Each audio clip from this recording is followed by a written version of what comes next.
Merhaba arkadaşlar, bugün sizlerle Motospeed CK104 kutu açılımı yapacağım. AliExpress.com'dan aldım. 15 gün içerisinde geldi. 2-3 gün hafta sonu nedeniyle Türkiye'de bekledi. Postnele ile aldım. Ürünün toplam fiyatı 46-47 dolara yaklaştı. 2 dolar da kargo ücreti vardı. İsterseniz kutu açılımına hemen başlayayım. Paketini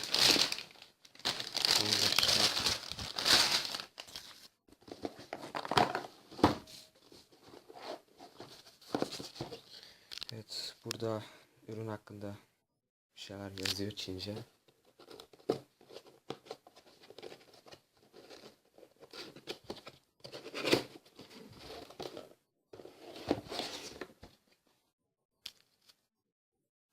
Evet, gördüğünüz gibi buradan da Çince yazan bir kağıt çıkıyor. Burada tuşları çıkarmak için bir aparat.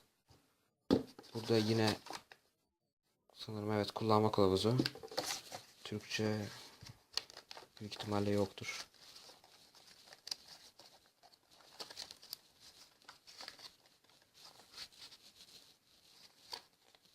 Neyse.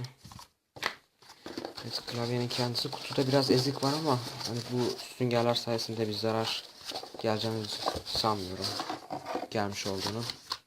Kutusunu bir kenara alalım.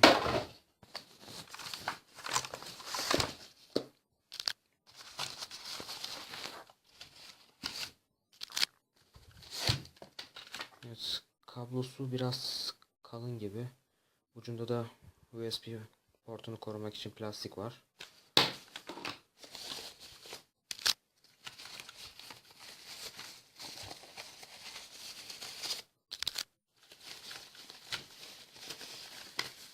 Evet, klavyenin kendisi.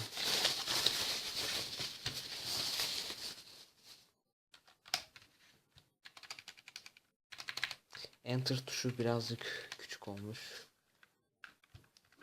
Onun haricinde klavye güzel görünüyor ama birazcık küçük gibi. Evet, klavye gördüğünüz gibi red switch. İsterseniz ışıklarını USB'ye bağlayıp da ışıklarını göstereyim. Evet arkadaşlar, USB'ye bağladım. Gördüğünüz gibi ışıkları bu şekilde.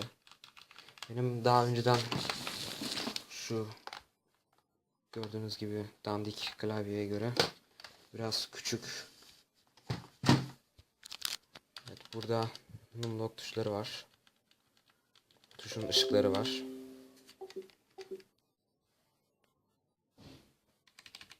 Onun haricinde ışıkları bilmiyorum kamerada nasıl gözüküyor ama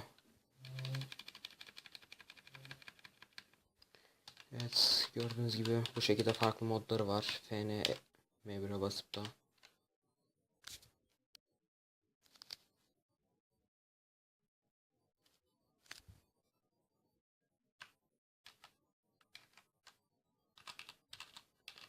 klavyenin tuşları iyi, ledleri de gayet güzel görünüyor ama gördüğünüz gibi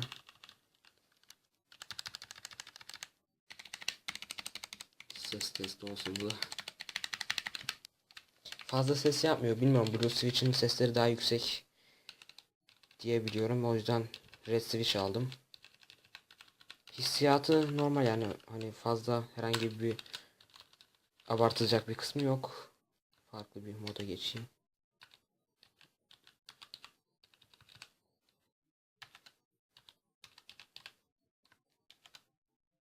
Evet, en iyi modu da bu herhalde. Bence. Evet arkadaşlar, klavye kutu açılımı bu kadardı. Yorumlarda merak ettiğiniz bir şey belirtebilirsiniz. Linklerini bırakacağım. Farklı bir kutu açılımında görüşmek üzere arkadaşlar.